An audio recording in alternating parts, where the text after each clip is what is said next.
Ngeri, pria ini diganggu makhluk lain kala bersihkan kamar mayat di Jepang.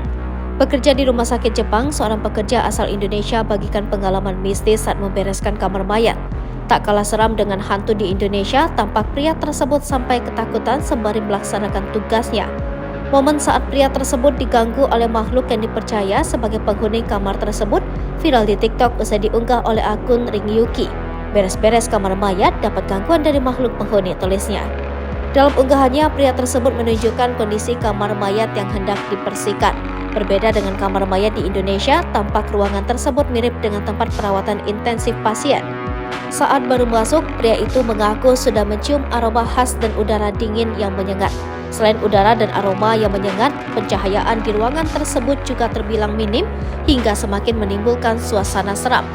Dan saat pria tersebut sedang membereskan sprei, tiba-tiba saja bantal yang berada di ujung ruangan terjatuh meski sama sekali belum disentuh. Sambil berusaha menenangkan diri, pria tersebut pun kembali melakukan tugasnya hingga seluruh ruangan terlihat rapi. Setelah tugasnya hampir selesai, barulah pria itu meletakkan kembali bantal yang sebelumnya tiba-tiba terjatuh. Bukan kali pertama ia mengaku memang kerap mendapat gangguan misterius saat melaksanakan tugas, terutama saat tengah malam.